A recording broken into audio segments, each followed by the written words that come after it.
Hey guys, thanks for joining us here at Salty Ginger Talk. If you're a returning listener, it's great to have you back. If you're new to the channel, really glad you joined us. Hope you like what you hear. So our guest tonight is awesome. Her name is Dr. Sherry McAllister.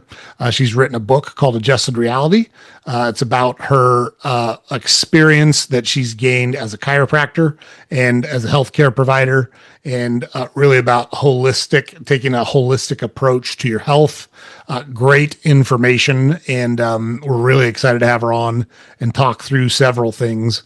She does a great job of presenting the material. She's seen thousands of patients, and so there's a tremendous amount of value hearing from someone who has all that experience and all that training. So without further ado, let's bring Dr. McAllister on now. So Dr. McAllister, thank you so much for joining us here at Salty Ginger Talk. Absolutely, my pleasure.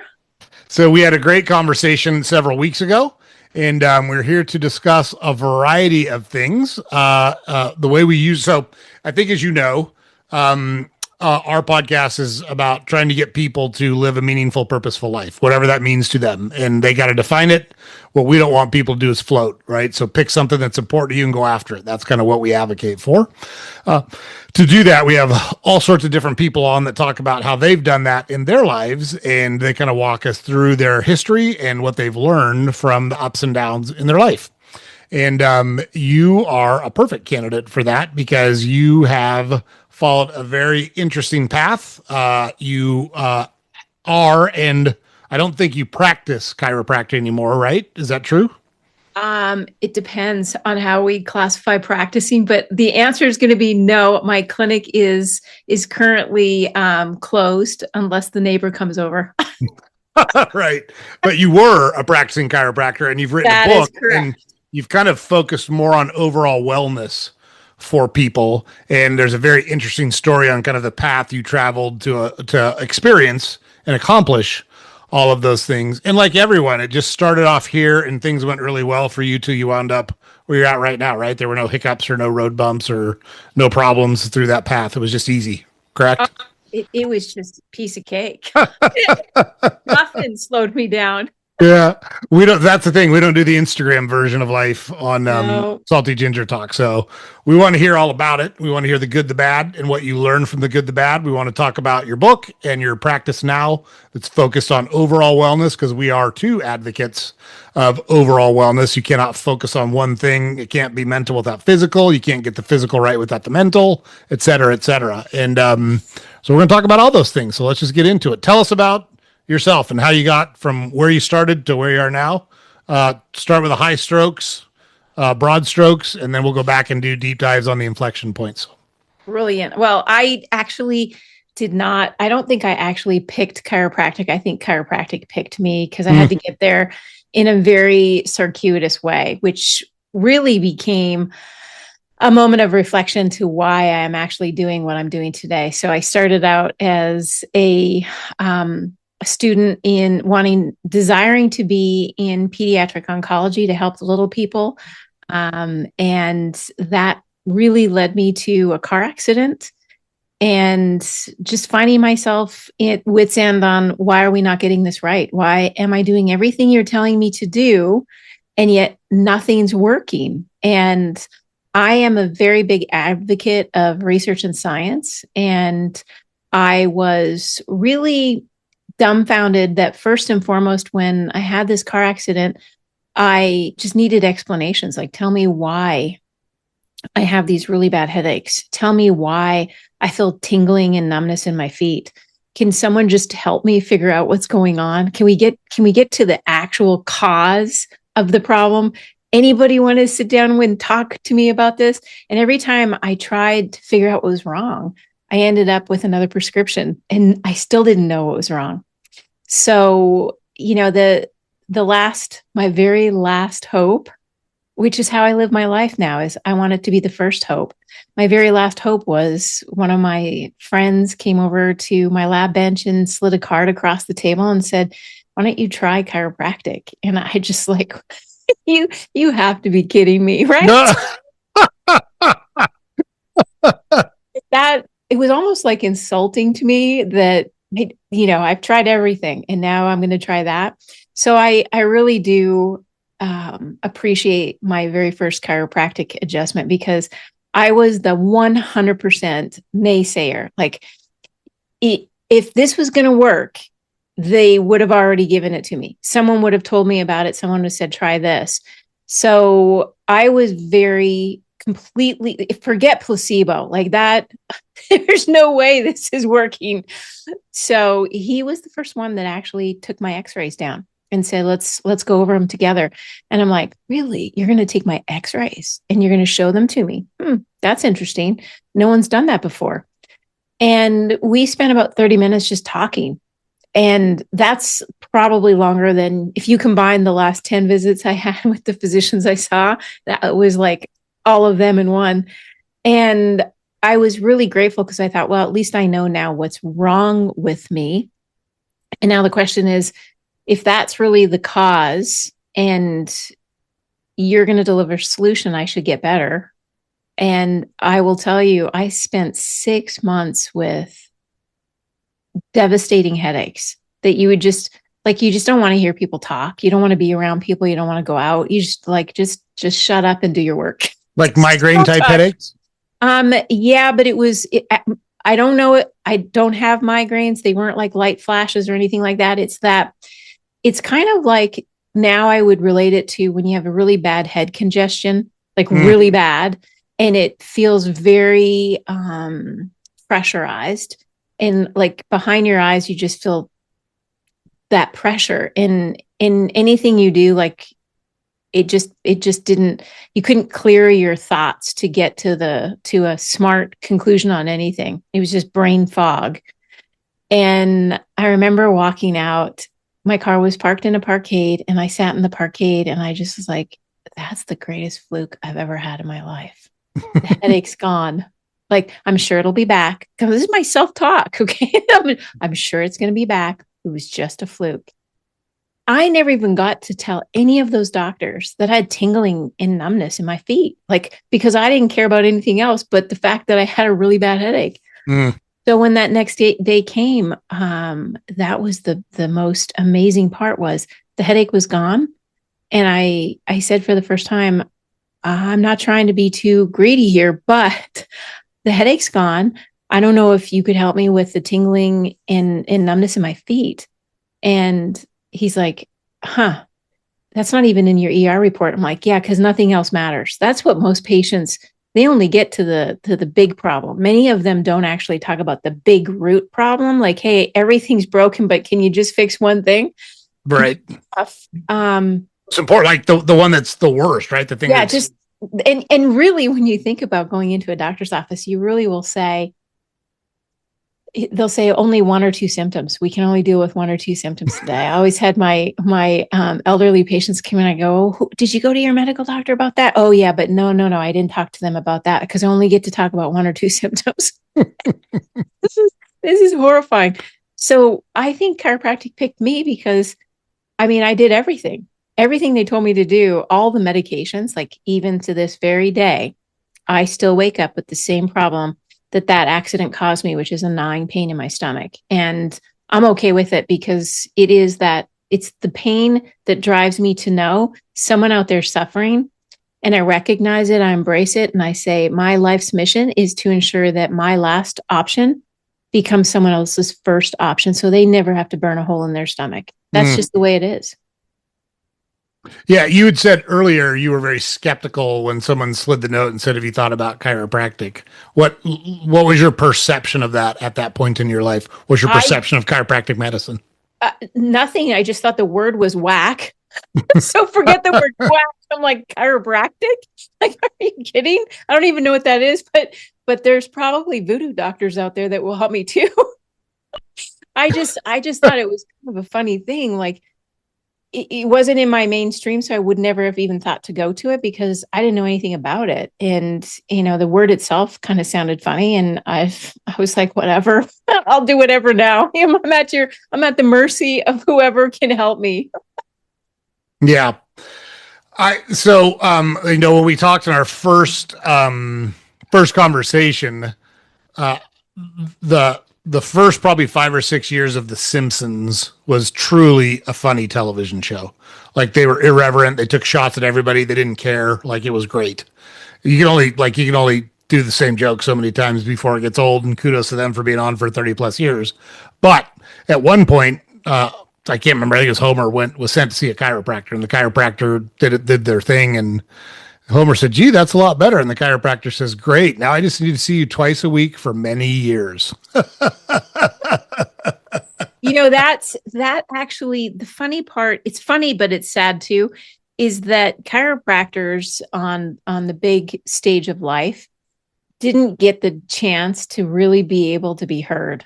And so when someone says, now I have to see you twice a week for the rest of your life, I wish we had the same opportunity the dentist had, because that makes sense. And then we can be on the main stage and say, you know what? You do not want to brush your teeth once a year. It would be disgusting. The outline now is, if you truly want your body to be a reflection of your success, then it is sad that most people will wait till they get huge cavities in their mouth before they go to the dentist. And they know better to to floss and brush their teeth twice a day.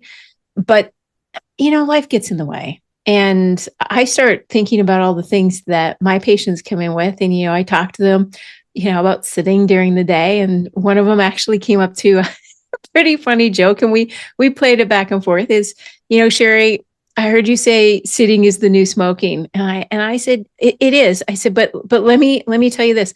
Your laptop posture, because I was watching him in the waiting room, is actually the new tequila. And I said, everyone thinks they can handle it, but until the next morning, then it all starts falling apart. And that actually, Joe, is one of the things that I think is really a critical component, is that we didn't get to actually educate. So we kind of got hit with this, I'll see you for the rest of your life. Yes, you will. And how you run your life depends on what you're going to do. So, that's The Simpsons got it right, but for the wrong reasons. Yeah, right. Exactly. Well, that's the funny part about humor, right? Is there's some modicum of truth to it. That's exactly right. Good humor has some modicum of truth to it generally. But yeah, look, I think we talked about this. I've got a good friend whose wife is a chiropractor. And so I kind of watched vicariously her go through the path of going through chiropractic school and opening her own practice and building her practice. And look, it's no joke. Like, people think that I think the general perception, at least as I sit here right now and the people I've talked to about chiropractic medicine, the general perception is it's foo-foo, it's Eastern voodoo type medicine, it's not real medicine, they're not fully trained, et cetera, none of which is actually true.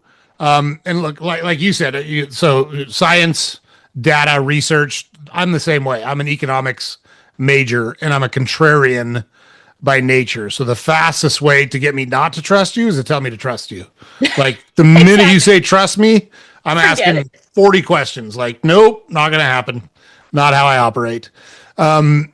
But same thing in economics. Like, I tell people I'm not a huge fan of the government in terms of delivering value for the programs that they administer. And the reason why is because I look at every government program and look at all the waste and fraud and abuse, and what the intention is rarely what the delivery is. And so few people will actually look at the delivery, and it drives me insane. And so I'm with you on the science and research. And again, I had a front row seat to someone going through this process, but I would love for you to talk about the process once you went from the fuck is this note to, hey, and now I'm a chiropractor. How'd that work? Like, what'd you do to go from A to B? Well, I was very fortunate because I chose very wisely on where I wanted to be located, not because of the school itself, but because I wanted to be in a place where I saw innovation and science coming together, which is Silicon Valley. So I chose first and foremost to be in a location that was convenient for the people I wanted to see. And so I was 6 minutes from the San Jose airport. And if you understand Silicon Valley, it's like the speed of light. Everything's got to be right now. I need it right now, and I need the best of the best. And so my goal was, because of some of the people that I was already in contact with in the research area, was I wanted to be the person that was going to help the Stanford doctors because I already had a friend who was working at Stanford and my brother-in-law was working at Stanford. I really wanted to get them in because if you can talk to the smartest, then you can figure out what you need to say to the people who really don't understand. Because it's like the edge of both scales. They either get it if they're super bright, or if they have zero science background and you can explain it to them, then you're in the win. So my practice evolved to be the C-suite practice, 6-7 minutes in the practice, and that's what they wanted. You have to hear what your patients want first and foremost, because nothing's worse than to keep a COO or a CIO or a CFO in your office for 30 minutes and they're already antsy after a minute and a half. So you need to meet expectations where they're at. And my primary goal was to educate them. And to do that, I gave them homework. So if you ever came to my office, you're going to get some homework. And they'd often do what you did. They'd start laughing like, it's not happening, McAllister. Oh, yeah, it is. Actually, your executive assistant already has the exercises in your car as you're going to the airport. So I would work logistically to get everything running really smooth and really carefully, giving them the education before, during, and after. So before you came into my office, I would know what was going on. I'd give you feedback. During my office visit, we would get you feedback. And then when you left, and the best part was I always wanted a team. How many times do you go into a doctor's office and you hear what you think you hear, but then they don't follow up with you and you think, well, all I heard was pick up the medication and call me in 6 months. Well, wait a minute. That actually wasn't it at all. You only heard what you wanted to hear. So I love team approaches, which is why when I got that CFO or CIO, I'd also ask, let's get your wife in. Let's get your husband in, your boyfriend, significant other, whatever it was. Why? Because when you fell off the margin of success, I knew I had a second backup plan. It's kind of like in Silicon Valley. What do you mean you didn't back it up? Those are words you never use in Silicon Valley. You are an idiot. Or you lost all your data.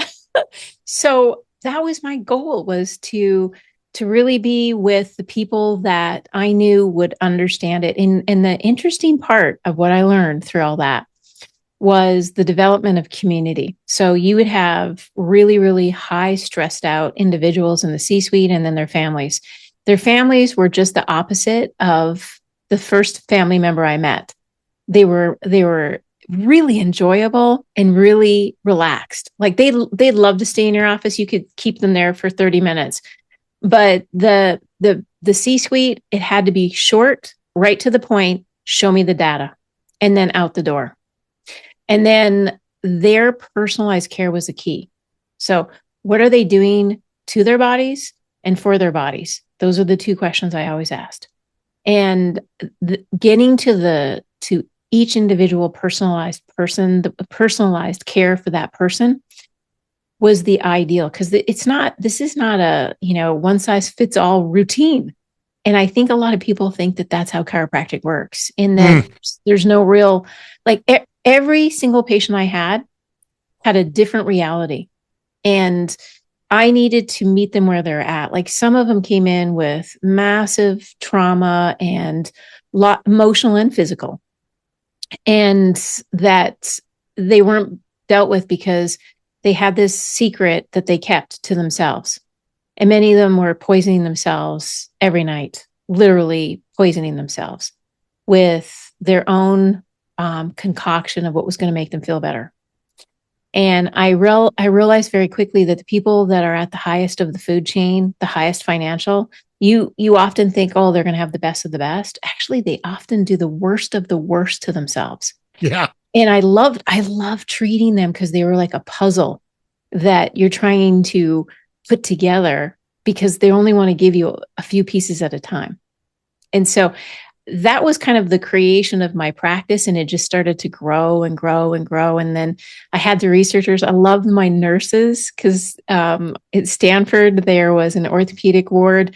All of the nurses came in, and I'm like, so we have all the nurses. How come the doctors? Oh, no. We tell them, but they think you're a quack.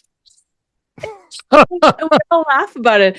And one of them was an orthopedic surgeon who could barely bend over to do surgery. And I'm like, at some point, he's going to need help.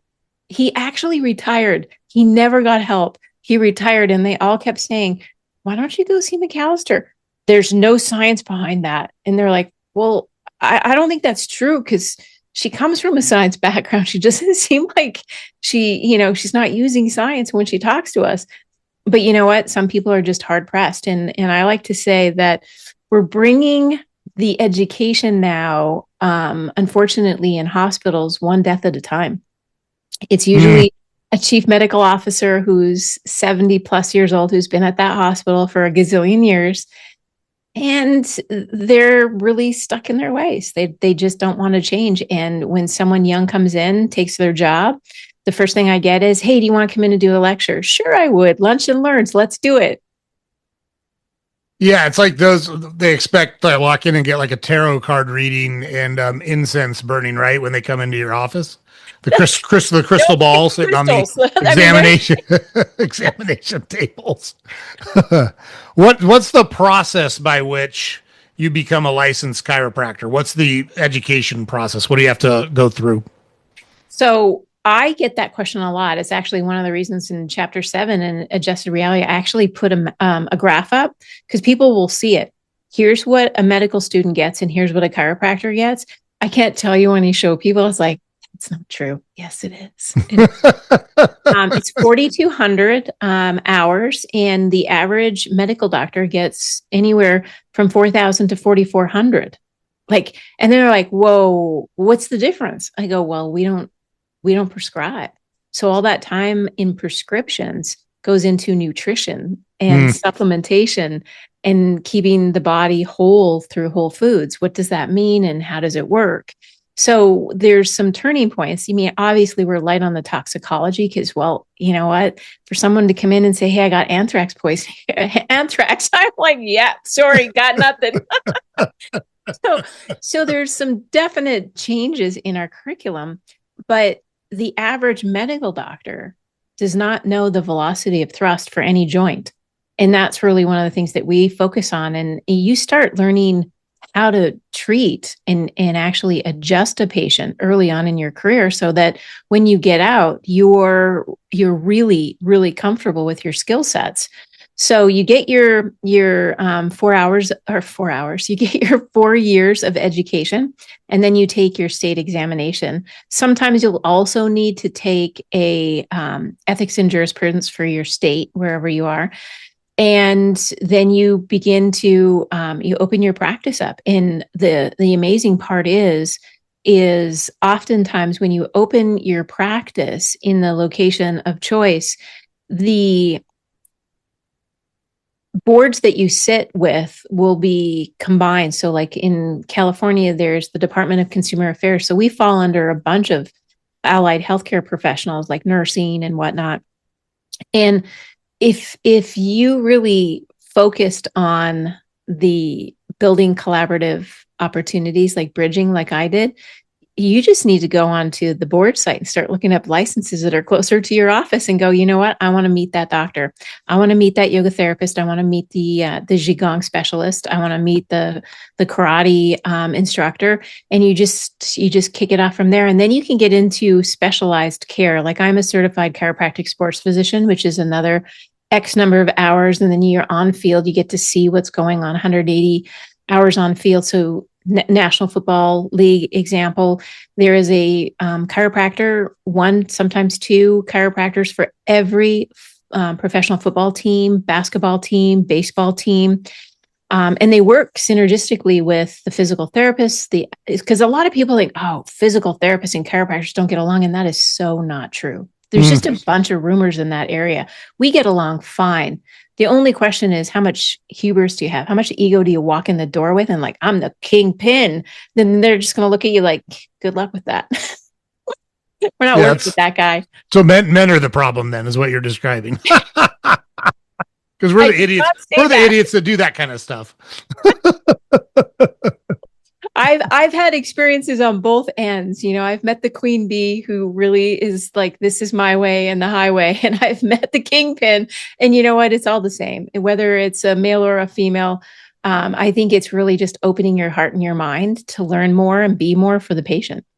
Yeah, for sure. It's one of my favorite lines. It's about myself. I wish it was a joke, but it's not. It's too bad you didn't know me when I was 20 because I was so smart when I was 20. I knew everything. You didn't even have to ask me. I would just tell you. That's how smart I was. I would volunteer to you. I was really smart. And now, I'm in my 50s and it turns out I've gotten a lot dumber over the years because I really don't know much. And there's lots of people that know tons of stuff and they'll share it all with me for nothing if I just ask a couple of questions and then shut up. And you can learn so much by that approach, which is why I do the podcast. I get to ask all sorts of super intelligent and interesting people questions, and they teach me all this stuff like you're teaching me today. Now, you had referenced your book. You wrote a book called Adjusted Reality, and we're going to talk in length about that in a few minutes. But what made you go from, it sounds like you had a pretty good and successful practice. What makes you move from the practice that you had to, hey, I'm going to write a book and become a consultant and become a speaker and all of the things that you're doing now? What was that shift about? Well, it actually happened during COVID. And so in California, there was a small tag of time where they had shut down our offices, not calling us essential. And that didn't last for very long, but it had a reflection for me on there's so many epiphanies that happen every single day, but I can't quite get the masses to see it. Like, I'm changing the world one patient at a time, and I love my patients. I still do. I still have so many of them that will text me and tell me what's going on. But the piece that happened was I was volunteering for this nonprofit, and we had done an Olympic commercial, but because of COVID, the Tokyo Olympics got pushed another year out. And then when COVID hit, everything was upside down. And I remember my chairman calling me and saying, we have a problem and the opportunities are going to be pushed out, but we need to work on a marketing plan for the entire year and get it done in the next 3 months. And I'm like, wow, okay. I'm just a simple volunteer, but I think we can do this. And that's when I had a reflection with my husband. We've always wanted to live in the mountains. And I said, you know what? I think the time is now. I think I need to make a bigger approach to helping people because I think the world needs us more now than ever. And that was the beginning to probably the hardest decision I've ever made, which was I didn't sell my practice. I gifted my practice. And that, I think, is karma, because everybody's like, wait a minute, because the practice was doing very, very, very well and things were rolling along. And I thought, it's COVID. I don't know if any patient is ever going to return. You don't know what's going to happen. Yep. And then I thought, for my mind's sake and the wheel I'm on, I'm going to call one of my very good girlfriends and say, the practice is yours. Good luck. And the look on her face was brilliant. Like there's very few times you get to have that. Like, could you imagine if you won the lottery and you could go to someone and say, here's $1 million, take it? That look on their face. And I mean, even to this day, it's been 5 years now, she will always keep in touch with me and thank me, because I don't think she can ever, in her mind, I don't think she can ever thank me enough, because who does that? And I thought it was a gift that I could pick someone who could pick up where I left off, because she's very gifted. She's very bright. And she's, most importantly, just a loving, kind person. And that's why I wanted to do it. Like, here it is. So that started a whole realm of things that changed everything for me. It's like, we need bigger impact. We need honesty. Like, this world is not authentic. And there's so much crap out there that I'm hearing and misinformation that this is not working out. And that's when I decided, you know what, I'm going to go full bore. I'm going to do everything I can to get true, honest information out that is research backed, that is authentically capable of helping you change your life. And that's the stimulus. Got it. Love it. So the person, this person you gifted the practice to, is she also a chiropractor? Yes. Okay. Yes. A very So good chiropractor. that's great because like that's not necessarily a requirement, right? If you've got licensed chiropractors or someone can own and Yes. operate that business without being a chiropractor. But yeah, what a cool thing. And you're right because that was, and especially being in California, California was, if I recall correctly, particularly draconian in their approach to the COVID shutdowns. And Yep. I'd love to talk a little bit of COVID with you without getting too. We'll save that for the very end, Okay. so that people can put on their tinfoil hats and jump in and join the conversation. But so yeah, so you're like, got it. It's time for us to make the move, lifestyle change in terms of relocating geographically, as well as I can do more. I've got to spread the word. We have a responsibility Yes. to try to educate people on the things that are impacting their life that they do every day that they might not necessarily know about. So that was the genesis of adjusted reality. Yes, it really was to help people take back control because COVID threw it way out with tiny shifts that really help them boost their energy, their mood, their confidence, and then what are their long-term health goals? And it was like no yoga pants required. Hey, us men are really happy that someone convinced women that walking around in essentially nude pants is a good thing. So, like, women are No typically complaints, right?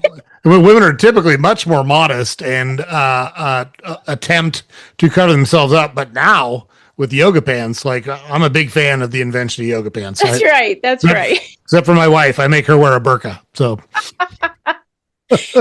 We just make it fun. Like I think at the end of the day, how we choose things is really, is it easy enough that I can actually put it in my life? And why am I actually doing it? Like, tell me the why. Because when I get told I should do something, my first thought is, should I? And then the second yep. question is, but why would I do that? And then I would ask, and how does that impact my life? Like, is there actually science? Because so many people are just full of it. You're like, you want me to do what? And so when I get like realistic answers, and I know we don't have research for everything, but I can tell you there's evidence informed care, which is, the chiropractors out there that have seen babies that come in and they're crying. And I've seen lots of them. They're crying their eyes out and the parents are crying too. It's like, who do I help first? Because the baby's colicky. And the baby had a rough delivery, probably sprained the baby's neck and in a whole host of things that could have gone wrong. And then we start treating the baby and the baby stops crying and the parent's like, what did you do? And I'm like, you can go home now in peace. That's evidence informed. Like, how do you research a colicky baby's problem? Because it's personalized. What happened to that baby? I don't know. Some of them had the cord wrapped around its neck. Some of them came out with a forceps. It's a host of different reasons. Some of them are lactose intolerant. Some of them intoxicated by the mother being on an opiate and the baby is screaming because it's constipated, just like the mother is, but the mother has a laxative and the baby doesn't. I mean, you could go on and on and on. That's evidence informed care. I can't give you the research. I can just tell you it works. And you can choose to try it or not. But what are you going to do when you've had a baby crying for 2 weeks? You're going here's my baby. Leave. I'm leaving. Yeah, right. I'll come back when it's 3. Yeah, that's right. And as a father of 3, I can attest to that. Yep. Nothing more frustrating than a crying baby you can't get to quit crying. Those parents, they never leave you. They never leave you because they know now that you're in it to win it. You're with them. You're for them. It's all about them and getting that little person to grow up with a strong, healthy frame and gets the best of their lives. Yeah. So like a couple of the things that when we looked into kind of understanding what the book was about, here are some of the highlights that we saw that we want to talk about. So one is desk dynamics. Sitting for 8+ hours compresses spinal discs, tightens hip flexors, and weakens postural muscles. We could talk about that. You've got laptop lean in the book. Forward head posture caused by screens just a few inches too low can triple the load on your neck. the bag burden, computer bags, briefcases, and tech gear. The picture that the college kid walking around with a 40-pound backpack slung over one shoulder. Workplace confidence, right? So shapes how you breathe, think, and present yourself. And then finally, whole being health. So there's plenty of things to talk about. How did you go about researching and putting together the information for the book? And then you tell me where you want to start in terms of what's in the book that are worth that's worth us talking about while we're together today. Sure. I have been in this position at the foundation now for 10 years. And so I've talked to thousands of chiropractors, 25 years in practice, hundreds of thousands of visits. So it's a combination of really knowing what's out there, knowing what people are talking about, and then trying to decipher. Every time I talked to a patient, it was oftentimes the same thing. Like I was on a hamster wheel, like, oh, we're going to do this again. Okay, we're going to do this again. And so it became, it was almost like I could have wrote the book in my dreams because it was all there. It was from talking to the chiros to talking to the patients. It all was a combination of everybody's doing the same thing and they're trying to do different things to fix it. And the truth is, you are going to have to work at it. And so putting the pieces together for an adjusted reality is how do you, the patient, become the self agent for change? And you just take one part of this and it's the desk dynamics. So people think it's totally fine. I'm sitting all day. I should be in great shape. But most of us actually think sitting is resting, but your spine doesn't think that. It's under pressure all day long. So once you actually get that part, you're not actually resting when you're sitting. You're actually destroying your body while you're sitting. And that there's no other animal that sits like as long as we do. There's no, I don't know another entity that would put itself under this type of compressive load for this long. Because if you think about the animals, like I happen to now be in the mountains, so across the street is some Wagyu cows. You will either see them eating, walking, or laying, period. You don't see them sitting. I have yet to see them sit for a long period of time. But you start thinking about the other animals, and it's kind of funny. I personally like the sloth. You know, if you're gonna take a snooze, lie on a tree branch, you know, tucked around the branch, and you're in good shape. You're not loading your spine. So, you know, that was one of the pieces when you start thinking about just sitting at your desk. What does that mean? And hook them into thinking about this 30 seconds every 30 minutes. Like, is that too hard? That's so easy. And what do you mean, doc? What do you mean? I mean, get up from your desk every 30 minutes, do the biggest stretch you can think of, hands over your head, lean to the side, left and right, move your neck, bring your knees up to your chest and sit back down. Like the movement is really the beautiful part. And I had a kinesiology professor who'd written hundreds and hundreds of research papers. He was a brilliant man. And he said to me when I was in his office once, he said, what do you think the longest protein in the body is? And we were in this science course. So in cellular molecular microbial biology, this is how we have fun. You ask questions like this. You know, you gotta get out more often, right? That's you know right. that? I do. I really do. And what he said actually changed everything I ever told a patient. There is a protein, it's called the titin protein, and it can only be made, it's the longest protein in the body, if you move. Imagine that. It is the controller of so many things that help you be stronger. So the more decrepit you become is based on the fact that you're not building enough of the important molecules that you need to actually protect your joints. And that's where it all became real for me. And getting these fun things into the book so you can take a journey. This has to be fun. If it's not fun, why bother doing it? Right. You know, I've never seen a cow or a sloth vaping either. So there's that. So we should probably discourage people from vaping too. I know people like to think it's a safe alternative to smoking, but I've seen no evidence presented that says that's true. I'm sure it's not smoking, but I can't imagine all that smoke going into your alveoli and into your bronchial tubes and being good for it. So Just Yeah, my no, own. I'm with you. I even asked my teenage, who my now 20 in their 20s, I'm like, why? Why would you do this? I'm your healthcare provider and you're vaping. Why would you do that? And it's like, Mom, it's just cool. No, it's not. And then you start thinking about stuff that they put in it. Like, why would you want that in your lung? One of them was like a derivative that you put for popping popcorn in the microwave. Like, do you really want that in your Yeah, lungs? Well, I right. don't know. That's just me. Yeah, it's no bueno. But yeah, look, people love to pretend that human beings are not animals. We're animals. So I hate to break it to you, but we are biological animals. And we love to think that we're so much more refined than other animals. I don't know, maybe. I don't see other animals trying to blow up nuclear weapons around each other. So how refined are we actually? But the point of my long-winded diatribe here is there are certain truths to people, and those truths are universal. Like if you don't get oxygen, you die.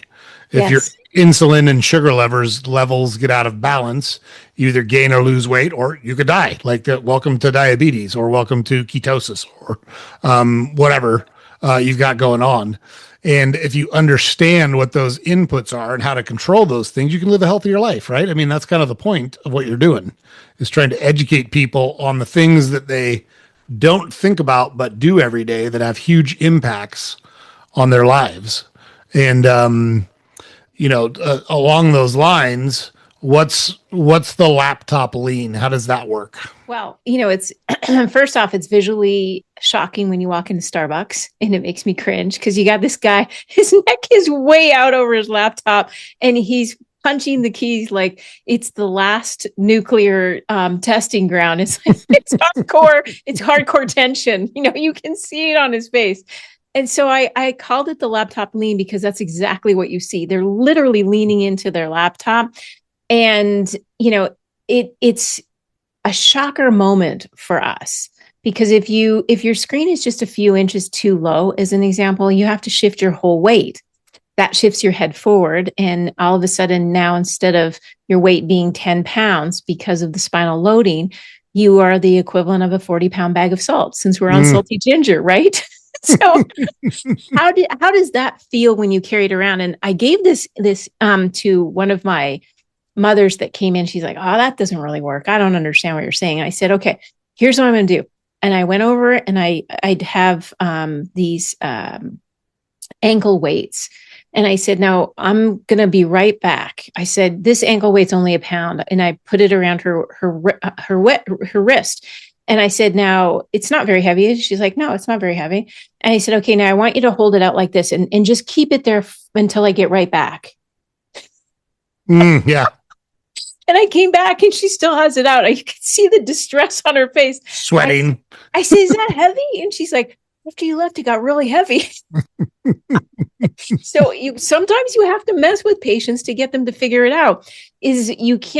Axle loading is a real thing. When you take the head away from the body, sure, it doesn't seem like a big deal for the first half an hour, but that's a 10-pound weight. But some of us have more brains than others. So it depends. Or cement. Depends on who you talk to. Exactly. So, over the time is getting them to understand what laptop lean is, because people get exhausted before lunch, and it's not the workload, it's the posture load that they're carrying. And I think that's a really critical piece. Yeah.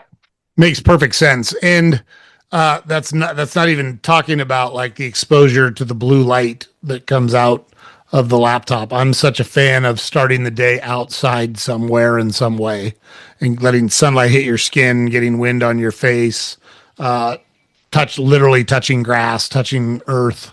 I think it's so beneficial for those things, for our long-term health. I think it resets our system, and kind of resets your system back, to call it factory setting if you want, but I love that. Gives you a chance to at least have a good day, the way I think about it.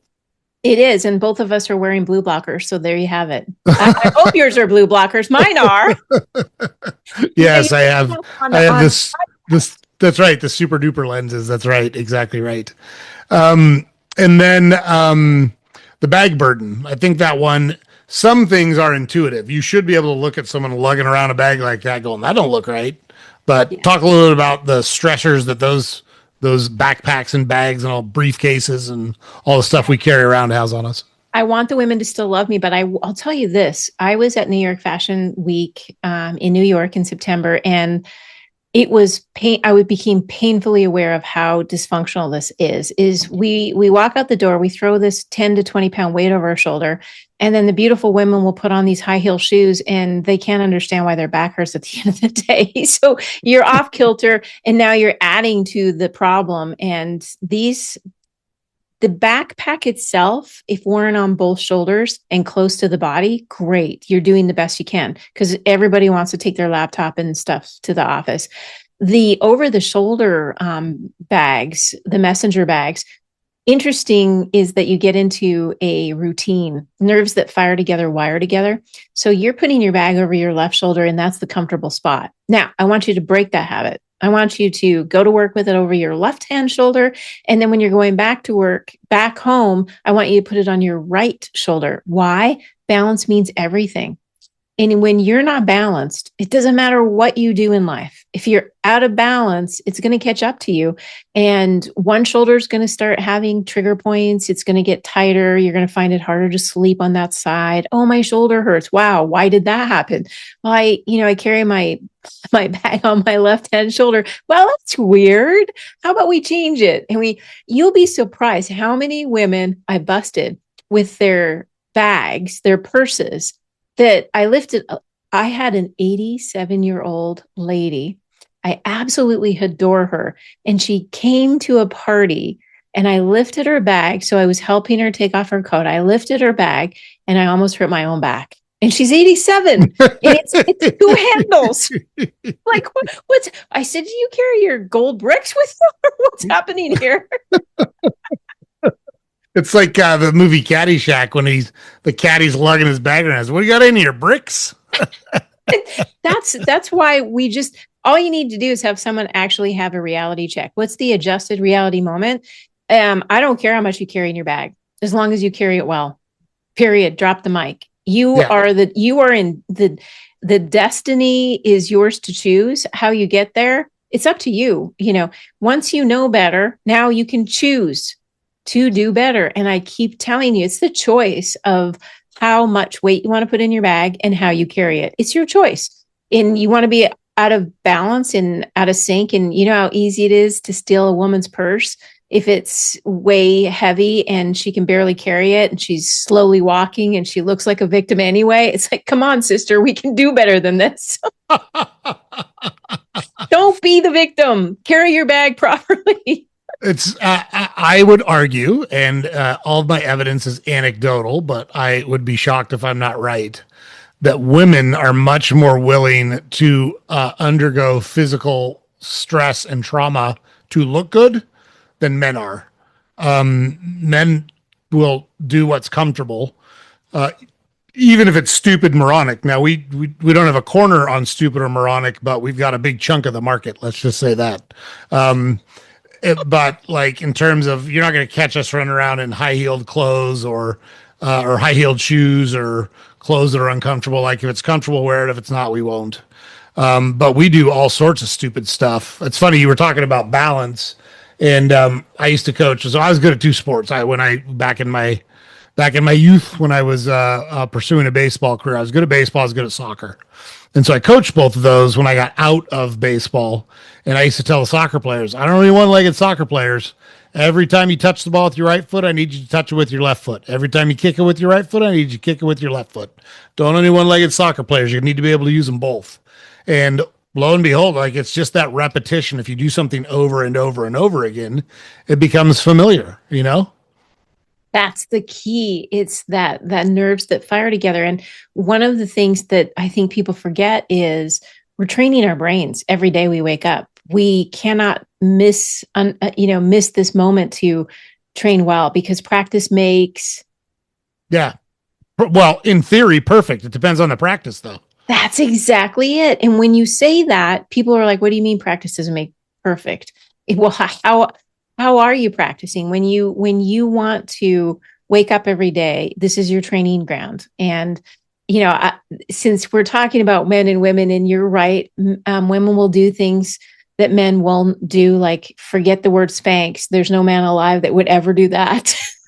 Yeah, But let's let the gut hang out. That's right.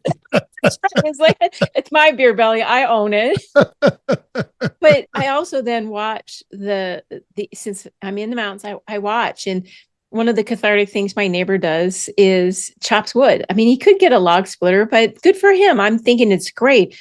But, I watch the load, and I watch the continual micro trauma that goes on without the alternation of shoulder. And you think about picking up an axe, it's so natural. One hand over the other, and it's your dominant hand, and you're going to keep doing the same thing over and over again until, like they say, insanity sets in, and you wonder why your shoulder is hurting, because you had to change shoulder, hand over hand, and do it the other way so that you can have that balance back. So men will do many things that women won't do, like getting on a very unsteady ladder to put up Christmas lights, and wonder why why am I so out of balance? And that, I think that's really a big key to how women and men reflect on life. And men don't typically want to go to the doctor, where women will see a value proposition there, that they can get better faster so they can get back to doing what they're doing. Men like the slow grind. It's like, yeah, it's not that bad. It's not that bad until I'm 6 feet under. Exactly. Yes. Yes. We're morons. I cop to it right up front. It's funny you bring up the wood splitting thing, because as a kid, so I grew up in Oregon, and we heated our house with a wood stove. Yep. And we had heat, but my dad was too cheap to turn it on. So we literally just heated our house with a wood stove. So every summer I would cut and split about 5 cords of wood. And I had 3 sisters, and my parents were very on gender lines. So my sister did most of the domestic stuff, and I did the heavy labor. And no complaints. I loved hard work. I grew up to love hard work, and so I don't have any complaints about it. However, when I split wood, I would actually swing the axe directly over my head and straight down. And to this day, I credit that for a lot of my success in baseball, because I built such a strong core from chopping wood, endlessly for days in the summer. And I was lucky that I did it the right way, because I know exactly what you're talking about in terms of, picking one side. And I always went straight down the middle. And I think I was lucky for that. And that's the thing, like weightlifting, I started lifting weights when I was 11 because I wanted to be a good baseball player. That's the only reason I did it. I'm like, hey, all these guys that are good, they seem to lift weights, so I'm going to start lifting weights. And so I tell people now, especially when they're just starting out, start with low weight, focus on the form, like get the form down, and then slowly increase your weight until you figure out what your 1 rep max is. And then you can set up, sets of 10, 8, 6 with increasing weights, whatever you want to do, but never, and I rarely make global statements, but I'll make that one, never sacrifice form, or you're putting all sorts of stress on your body, and you don't even know that you're causing a problem until 3 weeks from now. And all of a sudden it's a big problem. So, but that's why when you said, practice makes, it's like, nope, I've heard that bullshit before. I ain't falling for that. And what's so beautiful about what you said is you can't compromise good form. Yeah. Because it catches up to you. And that's why adjusted reality is that moment of, what are you doing during the day? What are you really thinking about? And do you actually create the presence of mind that's helping you be better and stronger? Because there's something really fundamental that's so simple. Is the body in balance? Is almost like an Albert Einstein equation. A body in balance actually should be able to keep in balance if given no external irritation. Yeah. That's our problem. We continually mess up our good intentions with bad outcomes. There's the road to hell is paved with good intentions. Sometimes you do have to go through the fire, though. I'll tell you that. You have to go through the fire to figure out, okay, I won't do that again. Sometimes we do have to learn the hard way. And I would love to have people say, at the end of the day, when they read my book, come back and say, I appreciate not having to get burnt for the future, that I actually can learn from what this is about, because a body in balance is in harmony. In harmony means you can have greater vitality. So it's the extraneous things.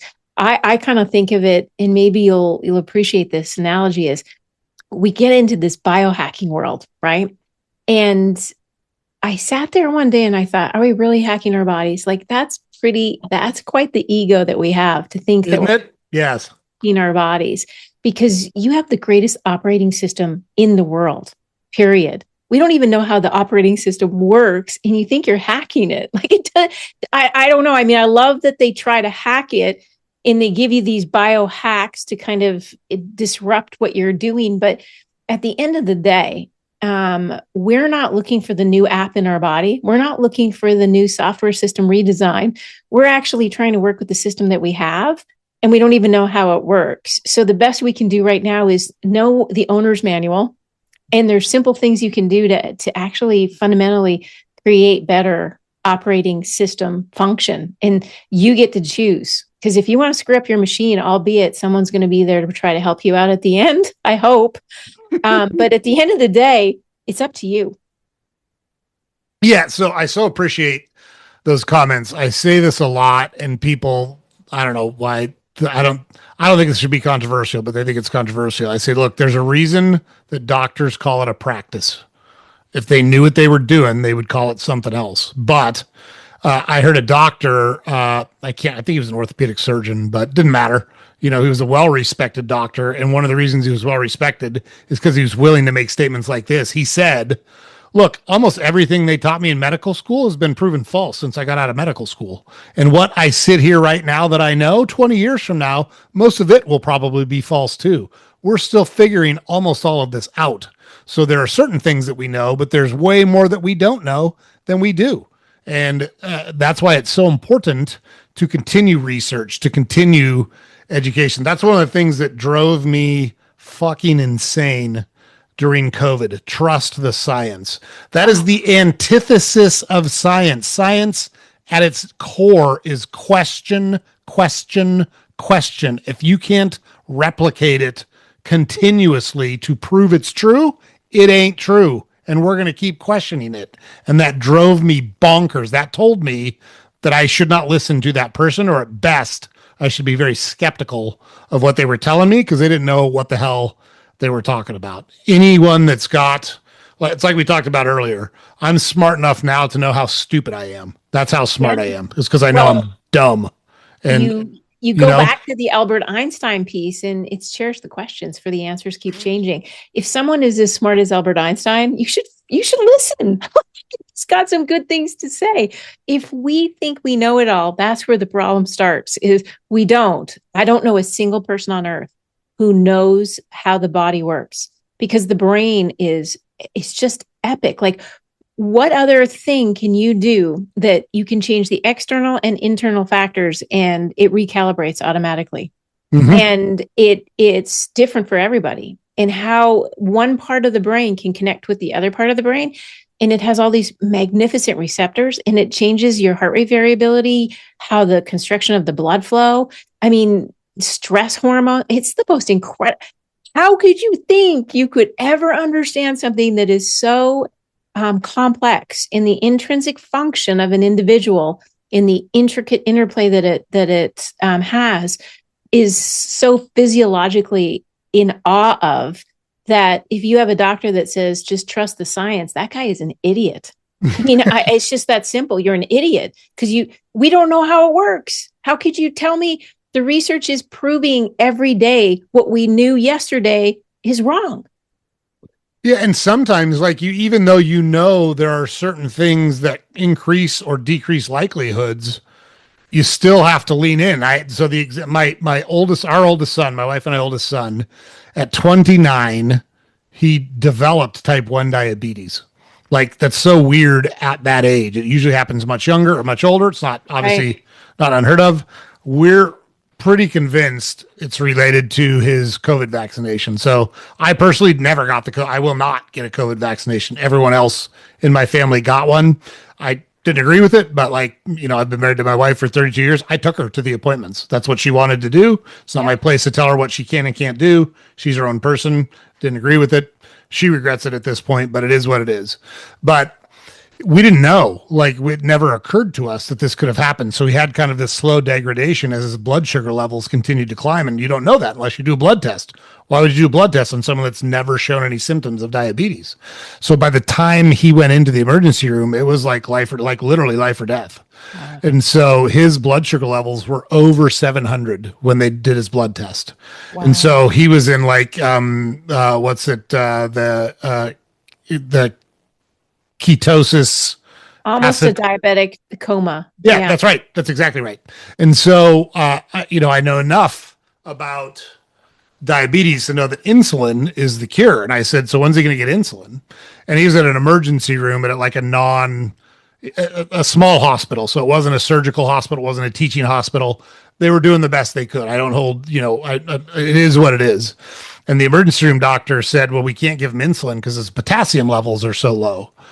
And I said, okay, so what are we doing about the potassium? So they gave him like a couple of potassium tablets, like what in their view was a huge dose of potassium. His potassium levels did not move. And so they were going to do it again. And I'm like, whoa, what do you mean we're going to do it again? It didn't fucking work. Why are we doing it again? I said, when's he getting insulin? And he tried to scare me. He said, do you want your son to have a heart attack? I said, no, but I'm not going to stand here and watch him die in a diabetic coma, because that's what's going to happen if he doesn't get insulin. He's young, he's strong, he's in a fucking emergency room. So if his heart does stop, someone could start it again. We're not going to sit and watch this. At that point, they transferred him to like a legit hospital with an ICU and blah, blah, blah. And same thing. We get there and there's a doctor that wants to start giving him the potassium. And I started arguing with her. And she's like, no, we can't do that. I'm like, I'm not going to sit here and watch my son die. That's what's going to happen. I'm not a doctor. I didn't say at Holiday Inn Express last night, but I know the end of this story that we're watching right now. Yep. And so another doctor finally came in, and I think he was the head of the unit. And so he did two things. One, he said, give him potassium through his jugular vein. We need to get potassium into his system immediately and start giving him insulin. And they said, you're going to give him a heart attack. He said, we might, but we're past the point where we have the luxury of time. He said, we have to take some drastic measures and cross our fingers. And he told me, like, I don't know what's going to happen. And I said, I appreciate that. I agree with you. Like, I'm not going to sit here and watch this happen. And so good news is he stabilized. He did wind up on life support for a couple of days, which was, kind of a medically induced coma so that his system could regulate itself once things started to kind of come back into balance. But like even though I knew what they were telling me was true about if your potassium levels are low, it can stop the heart muscle and all that jazz. We were past the point where we had the luxury of just crossing our fingers and hoping it worked, with the outcome was going to be, I felt, really bad. And he's a young, strong kid. And it was worth to me taking the risks that we took. And the whole point of me sharing that is science can say one thing. I have no doubt that what they said was true. I have no doubt that's what's taught in every medical school correctly, by the way. I don't have any doubt that what they told me was correct. I also know that in the real world, sometimes you have to make battlefield decisions and deal with the consequences. And was the point we were at. And you can't be afraid to do those things if you've got enough information to make what you think is an informed decision. And like, it's tough. I mean, that one was life or death, literally life or death. But like the stuff we're talking about here, it affects quality of life. The way I think about it, I want to live, not be alive. So I'm not looking to be alive as long as I can. I want to live a quality life as long as I can. That's what I'm hoping for. And the stuff you're talking about enables that. That's why it's so interesting to me. That's the key to existence, is to be able to live the best life you can with what you have right now. And there's something you said that was really beautiful, and that's the advocacy of what you said. And it can't be underestimated, because I've been brought into a lot of situations in the hospital. One of them happened to be, and I can't forget it, was a child that was going through multiple seizures. And this was very odd. The child would get a seizure once a month, and we would deal with it. He started coming to see me. This is the evidence informed moment where I said, I think we need to start adjusting him. And the mother was a little bit nervous, and the general practitioner was like, absolutely not. And I said, well, this is up to you, because we don't have a lot of science behind a child that has cerebral palsy on the adjustment of the nervous system, but it's the nervous system. And what's happening when you have an epileptic seizure, where you have these types of seizures, is the nervous system has to recalibrate.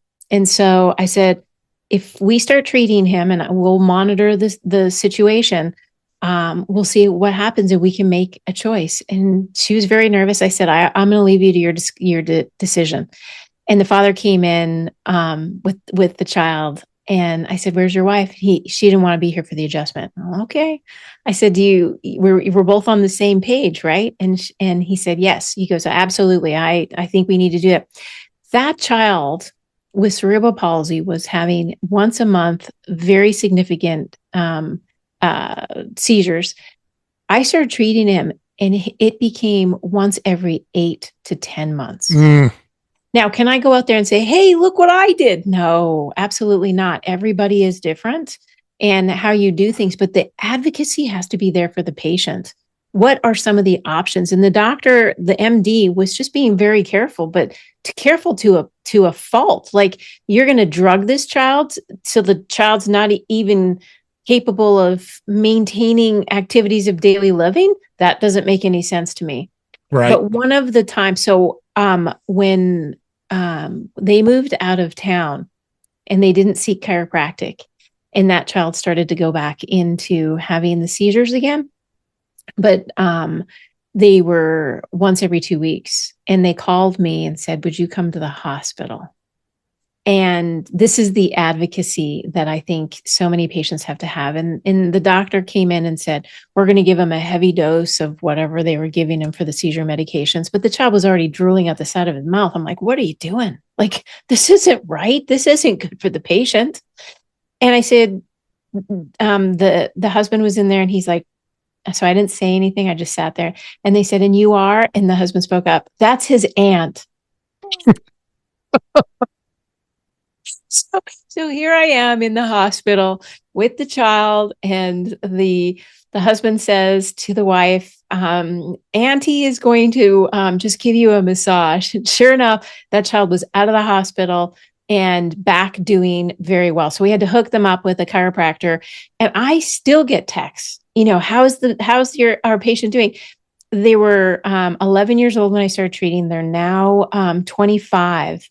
And vibrant and just doing really well. And that's the kind of thing you need to be. Sometimes you just need to be an advocate and say, wait a minute, I know you don't want this, but I want this for this patient. And I love this patient. This patient is my son. And I'm going to do everything in my power to get this warrior mentality of take care of it now, in the fear of God is here. But we don't have a choice, and let's move forward.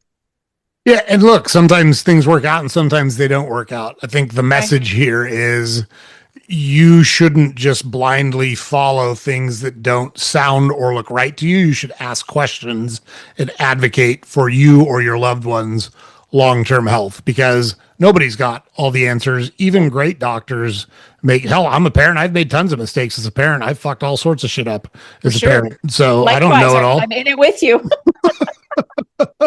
Our kids still love us, as much as they're going to have kids too. And then they'll be like, wow, my parent was kind of a stud. Yeah, we were. Did the best we could, man. That's all you can do is you got the information you have. You got to make decisions and deal with the consequences. I mean, that's just kind of how it works. Speaking of confidence, though, that's another topic in your book, workplace confidence. What's the genesis of that being in the book? So when you start thinking about confidence, what does that mean? A lot of people don't really understand that your posture and how you hold your body and how you feel in your body impacts everything you do. And as you start looking forward into the future and you see yourself down the road, I don't think a lot of people ever think that they're going to end up like the neighbor down the street who can barely stand up straight. those are critical decisions and they don't happen overnight. So when we start thinking about the workplace worries, which come in the form of what we're doing in our workplace, stress and emotional disturbance, that confidence starts to decline. So if you're starting to look at your body and you're starting to think, I'm going to take this vessel and do the best I can with it, then the best thing we can do for our body is to start looking at the fundamentals. What are the things that we need to do to support our focus, our mood, and our leadership? Because leadership comes with confidence. I've never yet seen a confident leader on stage and their posture is just disastrous. It tends to almost be like as soon as you get a vision of what strength and vitality looks like, you become almost in that leadership mode already. When you look in the mirror and you say to yourself, look how fantastic you look, you almost immediately will do the roll down, the shoulders roll back and down. But then I have these conversations with the youth, which is very painful because they haven't quite figured out that when they pick up their cell phone, which according to the research is about 113 times a day, that they're doing the drop forward. That drop forward drops your rib cage. It decreases your breathing. It pulls your shoulders forward. It pulls your head forward. And when you stop breathing and getting those deep breaths in, you're not replenishing anymore. How do you think your thought process is going to be impacted by that? And that's where I think we need to start thinking about those workplace confident pieces, because workplace worries change our confidence and change our ability to function during the day. So as soon as you pick that phone up, your elbow goes in, your hand comes up, and you roll your shoulders back and down. And if you keep wiring that into your brain, you'll be amazed.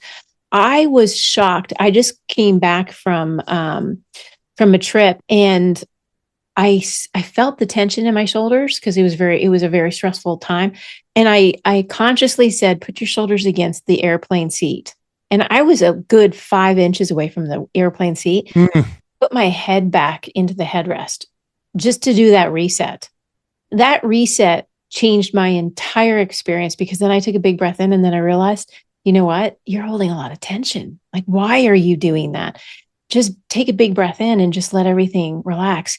If you did that every time you picked up your cell phone, you just brought that in, up, back, down moment, elbow in, hand up, shoulders back and down. That's your reset. And how easy is that? That's self-agency right there.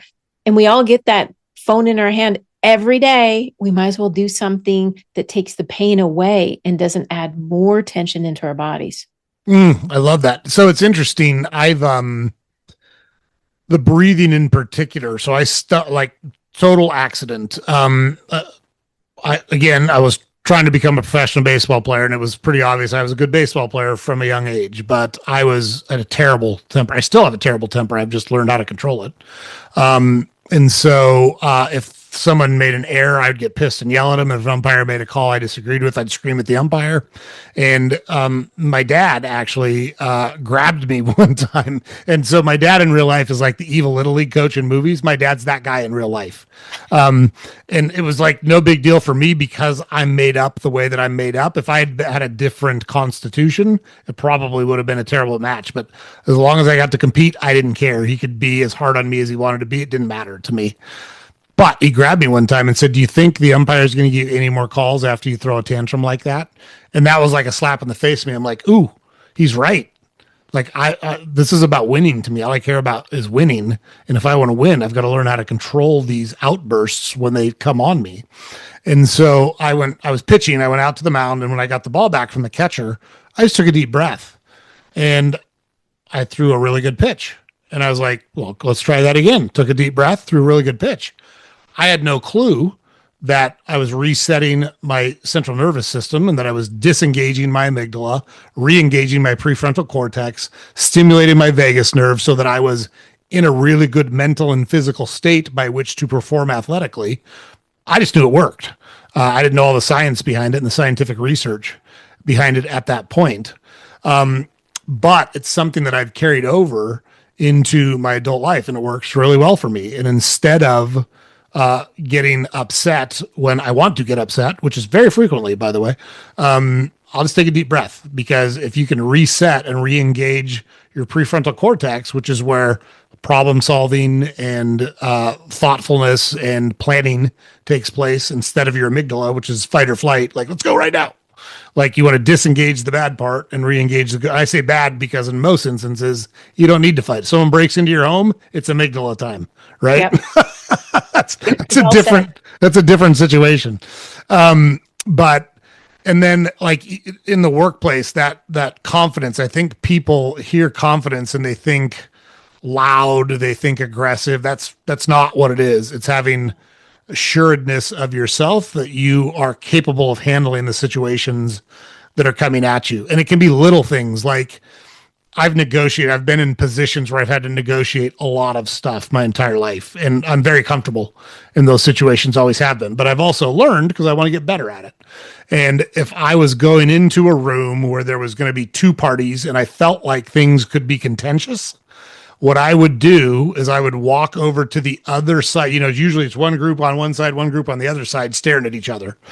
And I would walk around to their side of the table and I would sit right in the middle of their group. Not aggressively, not what's the fuck, like nothing like that. Just, hey, let me know when you guys are ready to get started. I'm ready to go. But it de-escalates, because it's no longer, oh, we're all on the other side of the table. It's like, hey, we're all sitting together trying to solve a problem. And just little things like that, like you talked about, like pushing your shoulders back a little bit, standing up a little straighter, taking a deep breath, making eye contact with people, stand facing them with both your feet and your shoulders instead of a timid position where you're looking the other way, right? All those little things can make such a difference in the world. And it's interesting to me you talk about younger people, because I think it's one of the big challenges that we have in the world is that with this move to electronic communication, where it's much more likely to text, to DM, to Instagram, whatever the hell you're doing. And I got nothing against those things, but they're a poor substitute for person to person interaction. People have forgotten how to interact with people and solve problems and influence people in a positive way to kind of help them get to a better place. And I love that you've got that type of stuff in the book, because I think it's so beneficial to just society in general. It is. And there's something very powerful when you were talking about sitting in that group and the way you were doing it. There is something very special. So I used to be a cuddler for neonatals, which they were 1 pound, sometimes 2 pounds. And the babies that did the best were the ones that were cuddled the most. And it was so inspiring. Now, this was way before I was a chiropractor, so I didn't know anything about human touch. But you will see some of the very best deals done. And the man or woman will grab, they'll shake hands, that's touching. And oftentimes there'll be even a follow-up to that touch, which is they'll tap an elbow or they'll tap a body part. That tells you they're fully engaged with the nervous system. The nervous system knows touch is the most vibrant thing you can do. And that's why hugging is so beautiful. Like if you can go without a day to get a hug, I think that's kind of a tragic day, because oxytocin gets released when you hug someone. And when you hug them close, heart to heart hugs are really beautiful. I just come on in and get close and just hold there for a second. Clearly you don't want to do it to a stranger.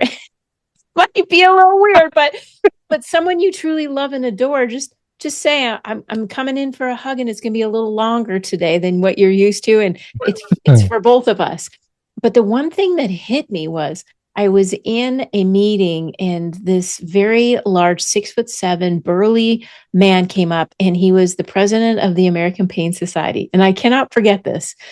And he said, after the meeting, I would like to talk to you one-on-one, confidentially. And I said, okay. All right.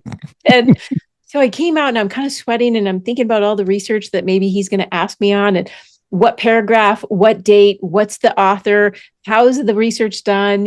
Think of all these really technical questions that maybe he might be challenged by.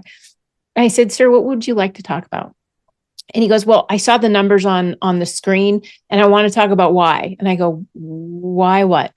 And he goes, patient satisfaction for chiropractors is really 98%. And I said, yes, sir. We have the numbers from the VA as well, especially in one field study. And he goes, 98%. How is that possible? And I looked at him and I said, well, what are your numbers? He goes, the best we ever get is 73%. And I go, oof. I go, well, I have the answer. And he goes, tell me what it is. And I just gently leaned over and grabbed underneath his elbow. And I said, we touch our patients. And I didn't really know if he would think I was being a smart ass. Yeah. Not, because he's looking for a logistic, most times a complicated answer. And he's going to invest a lot of money into this to get his doctors to be at that threshold of patient satisfaction, because you get more money when your patient satisfaction rates go up. Interesting the way he took it. I saw his whole body change. Just by me tapping his elbow. He went from a burly, aggressive man to almost like a teddy bear. Like almost immediately, he was like, well, I really didn't think about those points, and I really appreciate your time today. It was so brilliant, because he opened his mind and his heart to why chiropractic has such a valuable. We have one woman, she's epic. She is in the traumatic brain injury for Florida State University. One woman in the hardest area. So she's under the neurosurgery department.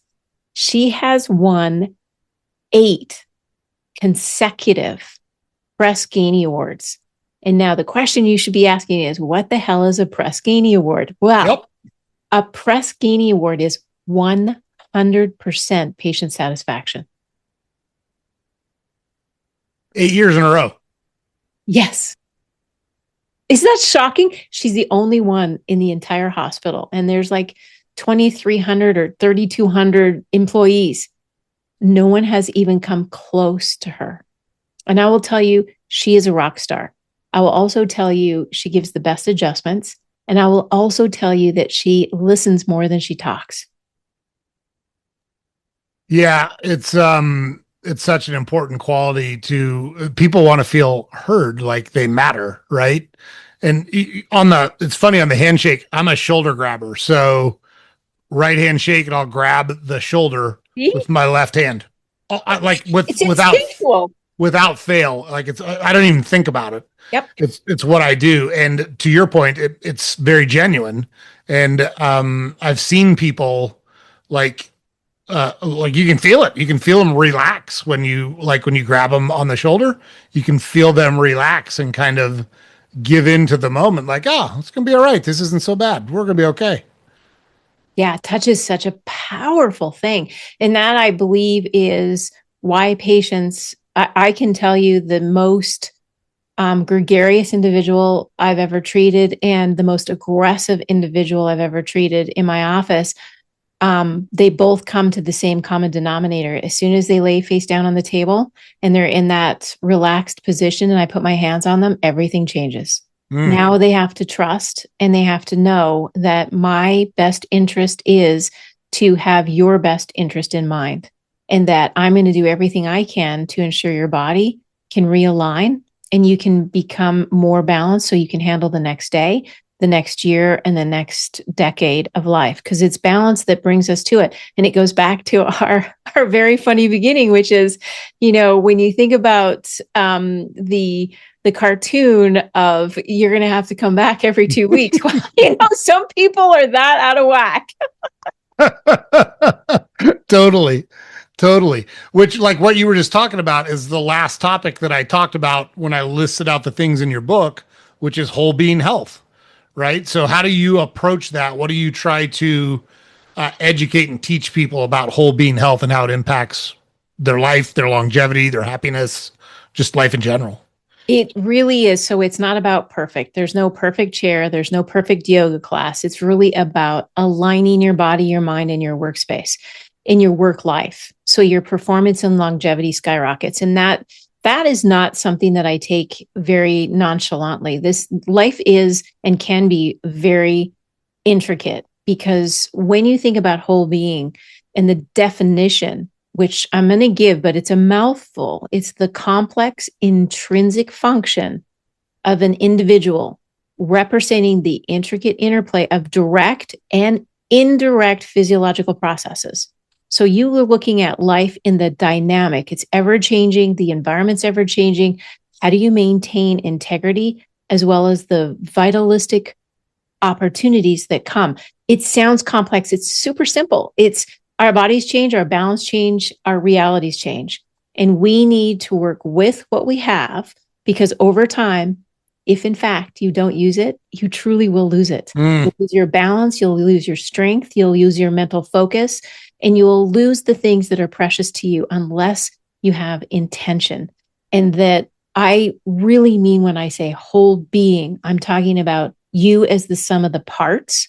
We have medical doctors who are part experts. You got a part for the heart, you got a part for the kidney, you got a part for the brain, you got a part for the knee joint. But when I think about it as a chiropractor, it's a whole being health program. I'm not looking at you as a part. I'm looking at you as a person who needs whole being care, meaning that all of these sums have to be taken into consideration. And each person is personally responsible, but I have the ability to also respond to what you've been going through. And I don't know, in this is where I'm motivated and inspired. I want to bridge the gap between the sick care and the health care. Because right now in this, we call it healthcare, but it's not. It's not healthcare. It's focused on disease care. And if the perfect world was set where we could functionally and authentically state the truth, we have two functions, like the left and right brain. One is called sick care or disease care, trauma care, and the other is called whole being care. And one is really, truly healthcare, preventative and optimizing. And then sometimes you got to cross the bridge over to the sick care because you broke your leg, or you got poisoned, or I don't know what happens. You get into the disease care model, right? If we could actually be honest and treat the healthcare system just like the brain, there's a left and a right. You got to go left when you're sick, and you got to go right when you're healthy and you want to optimize and prevent. If we spent more money showcasing how to prevent in the research, our world would be a way better place. And that truly is why adjusted reality is out there, is to make people aware that they get a vote with their feet. They get a vote to prevent and optimize, and that the government can decide at some point when they're ready that prevention is better than filling the pockets of businessmen that are giving you something that potentially could make you sicker. Because when I hear the adverse events like suicidal tendencies and anal leakage, I'm not there. You lost me. I don't get it. Like, I had this really sweet elderly lady at the grocery store.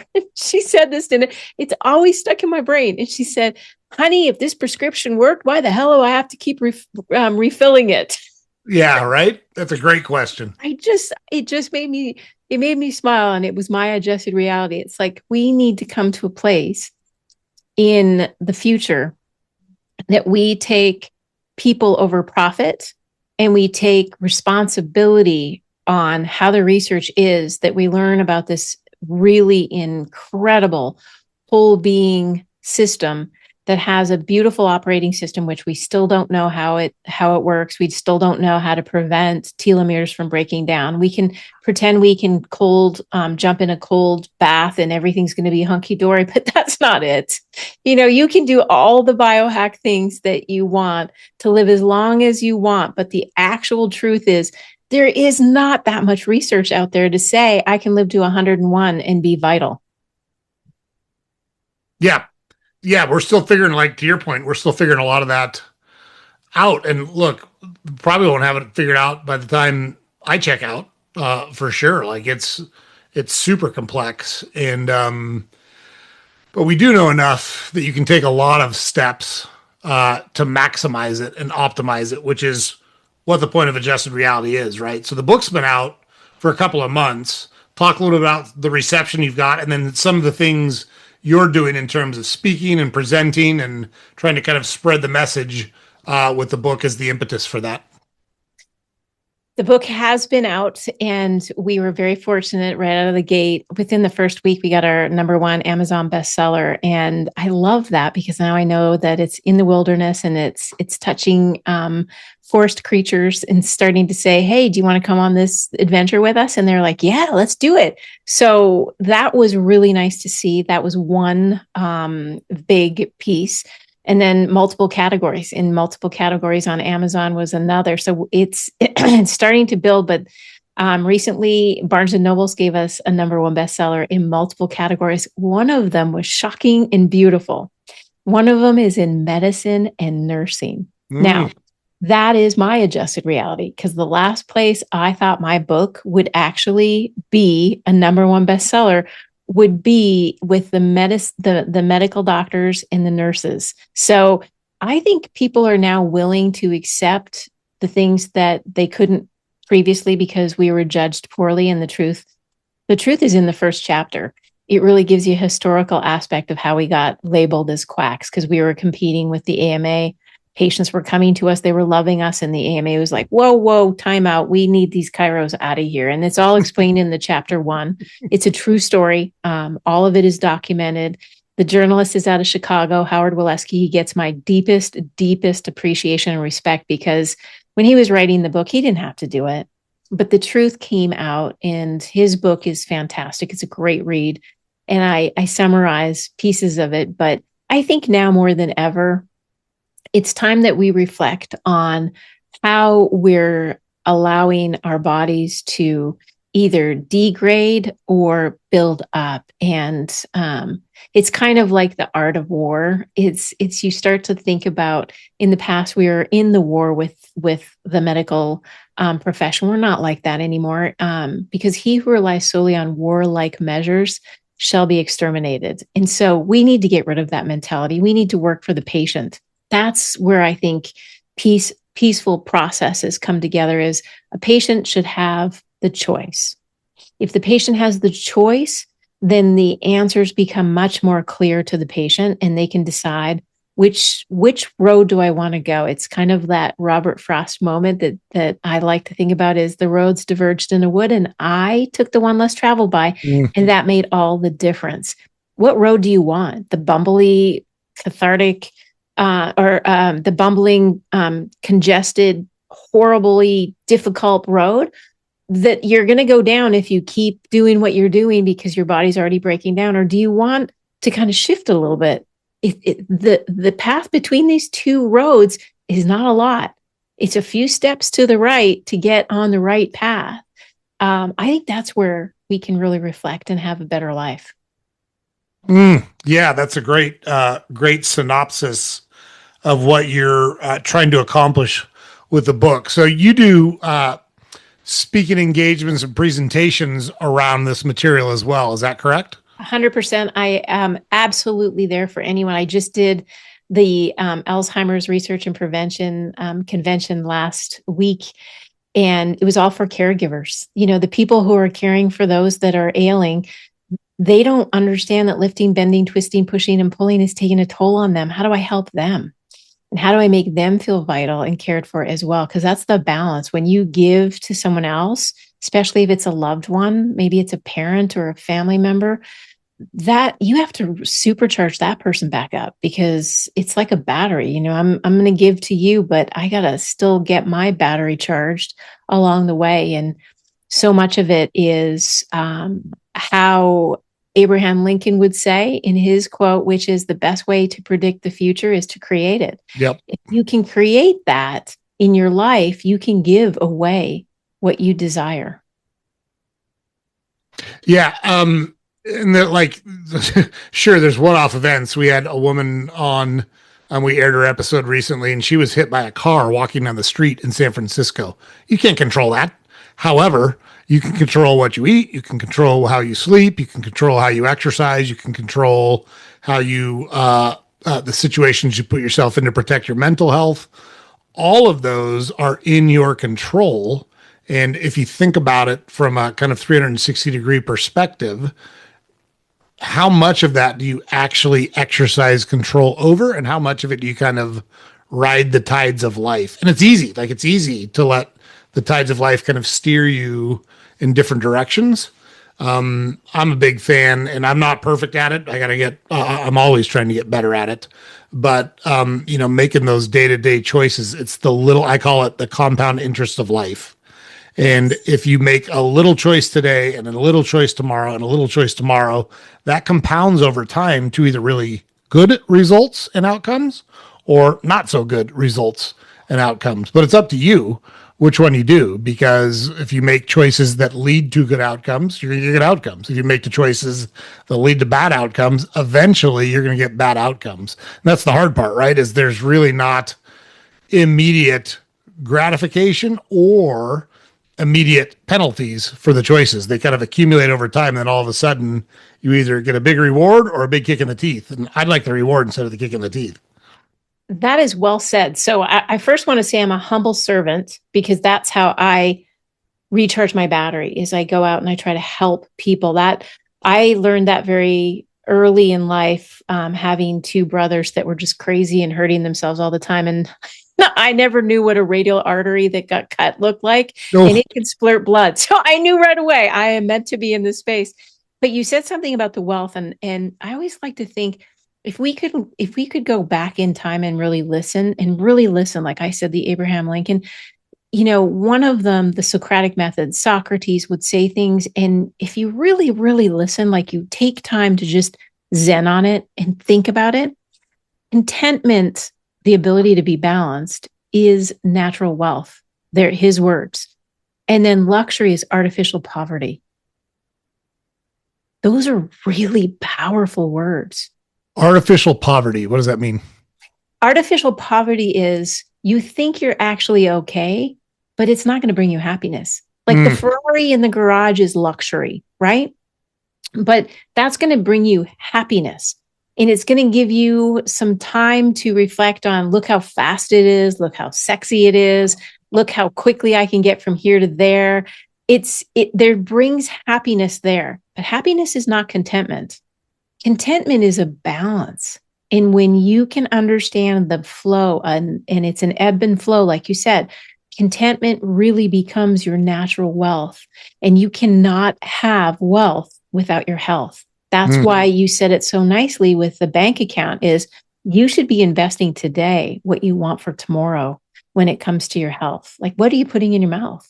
And yes, we can all have some turkey dinner and some cocktails, but at the end of the day, if you do it, are you responding to the next day? Which, it's I shouldn't have had that shot of tequila last night, because now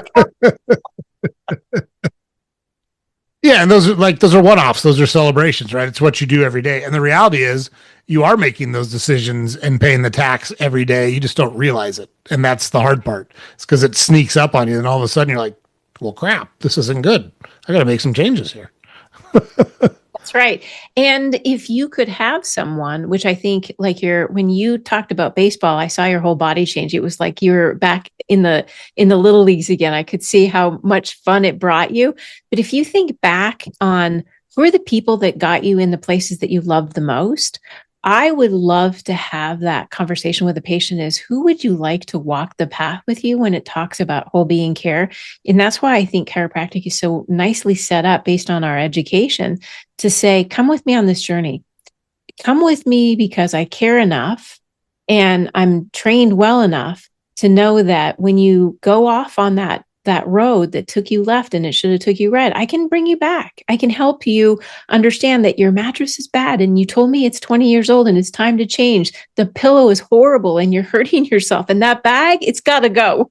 And that's no MD can take that time, because oftentimes you're in the life and death moments. We love our MDs, our nurses, our paramedics, but the reality is, if you want someone who can walk a whole being care with you, that's got to be someone trained in health, not sickness. We are trained in sickness, but we prefer to be on that optimization preventative mode. And yes, we do very well with, your wrong turns. Oops, I sat in my chair too long and my back really hurts. Oops, I shouldn't have picked that up. I hurt my shoulder. That's okay. We got you. But really, if you really want to know what a whole being care provider looks like, feels like, and acts like, it's a chiropractor. Yeah. That's so well said. And I love the difference between healthcare and sick care, because like the traditional medicine system is set up to treat symptoms, not cure diseases. And like that's just not like I don't that's not that shouldn't be the approach. It should not be the goal. The goal should be you don't need to come see me anymore because you've got processes in place that allow you to handle these things on your own and live a healthy and productive life that you're trying to live. So Yeah. yeah, I love that. Well, so look, I ask a ton of questions. We cover a ton of territory.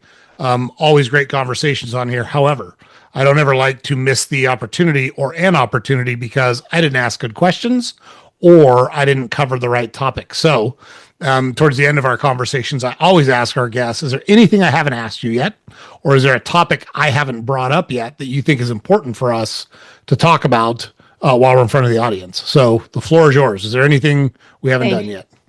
There is one thing as you're listening today is to reflect if, your sister's best friend's uncle said, oh, you should never go to a chiropractor, they're killers.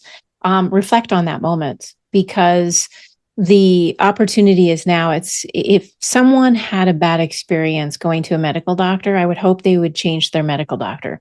If someone had a bad experience with a chiropractor, I'd hope they change their chiropractor. We can't be judged by what someone else's experience was. We need to experience it for ourselves.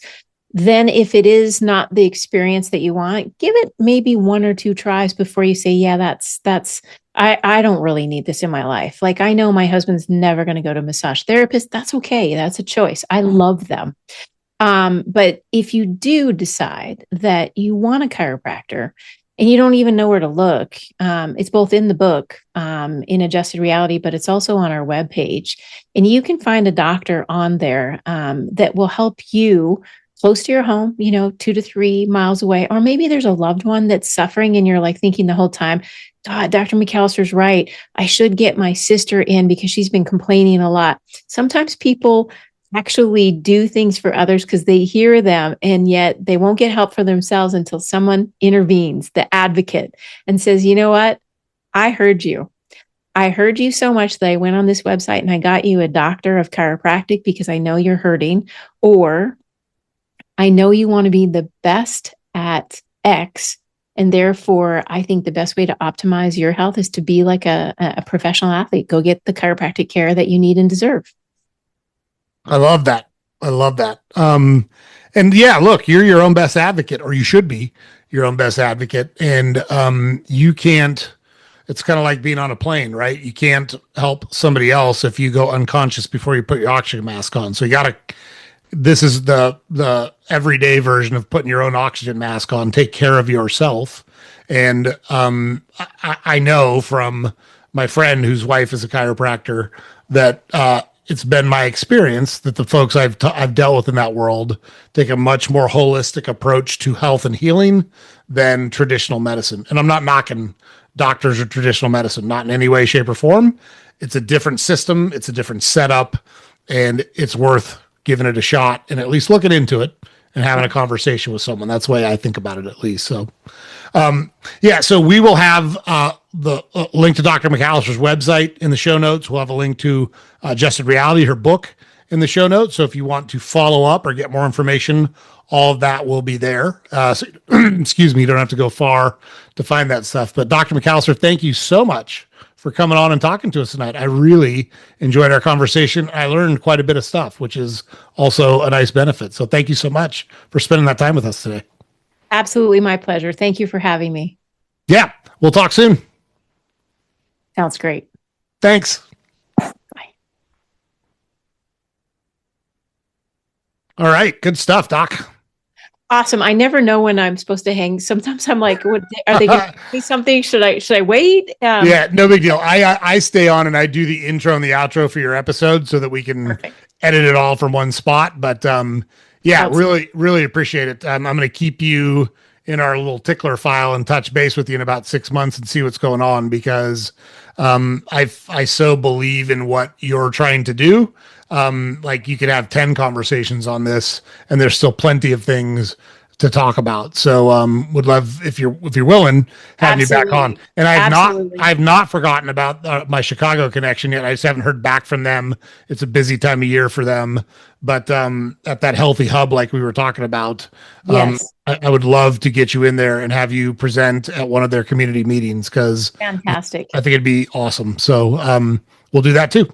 I'm excited to do that. And I know that there's plenty of my corporate sponsors that would love me to get out there and get that book into the people that really need it into their hands too. So keep me posted. I'm here to please. I'm here to serve. So hopefully we'll be able to get more people finding their way to health and not sickness.